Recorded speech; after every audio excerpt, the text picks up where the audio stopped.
Hello అండి, welcome to our channel. మా ఛానల్ని మొదటగా చూస్తున్న వారైతేనేమో సబ్స్క్రైబ్ చేసుకోండి. సబ్స్క్రైబ్ చేసుకున్న వాళ్ళేమో లైక్ చేసి వీడియోకి హైప్ చేయండి. అలాగే మా స్టోరీని ఎంజాయ్ చేయండి. స్టోరీలోని ముఖ్య ఉద్దేశాన్ని గమనించి ప్రతి ఒక్కరు ముందుకు పోవాలని మనస్ఫూర్తిగా కోరుకుంటూ, స్టోరీ నేమ్ వచ్చేసి మిర్రర్ స్టోరీ. అంటే కిటికీ అద్దమును అలాగే ఇంట్లో ఉండే అద్దము ఇద్దరి మధ్యన సంభాషణ జరుగుతుంది. ఇంట్లో ఉండే అద్దం కిటికీ అద్దాన్ని ఎక్కిరించసాగింది.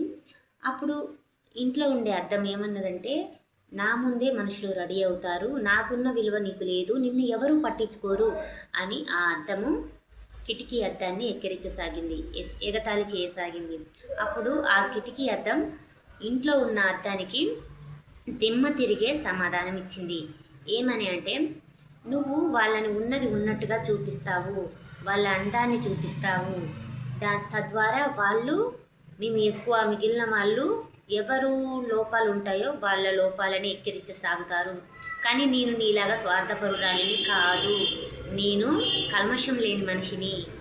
నేను నా కిటికీలో నుండి ఆహ్లాదకరమైన పరిమళాలని అలాగే మంచిని చూస్తారు.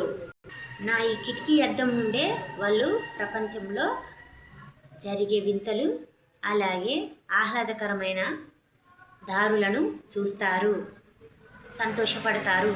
నువ్వు ఒక స్వార్థపరురాలివి అని చెప్పింది. అలాగే మనుషులలో కూడా స్వార్థంతో ఉన్నవాళ్ళు తమ గురించి తామే ఆలోచిస్తారు, కానీ మిగిలిన వారి గురించి ఆలోచించుకోకుండా వారిని నోటికొచ్చినట్టు మాటలు అంటారు.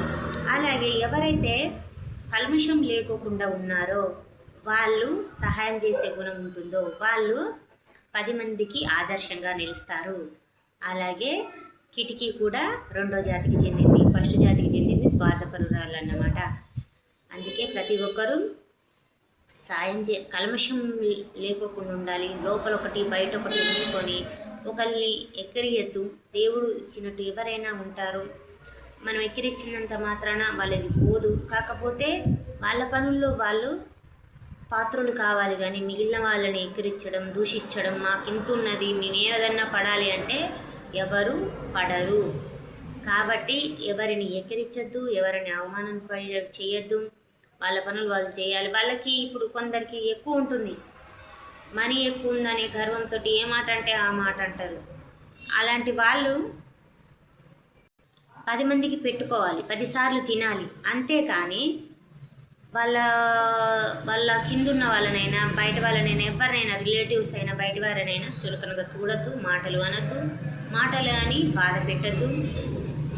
అలాగే వాళ్ళ పనుల్లో ముందుకు సాగాలని మనస్ఫూర్తిగా కోరుకుంటూ, వీడియో నచ్చినట్టయితే లైక్ అండ్ సబ్స్క్రైబ్ చేయండి. మీరు లైక్ అండ్ సబ్స్క్రైబ్ చేయడం వల్ల మా వీడియోని మరికొందరు చూసి మా స్టోరీలో ముఖ్య ఉద్దేశాన్ని గమనించి ప్రతి ఒక్కరు ముందుకు సాగాలనే ఉద్దేశంతో నేను ఈ వీడియో చేశాను. నాకు ఈ ఆపర్చునిటీ ఇచ్చిన యూట్యూబ్ ఛానల్ వాళ్ళకి థ్యాంక్ యూ వెరీ మచ్.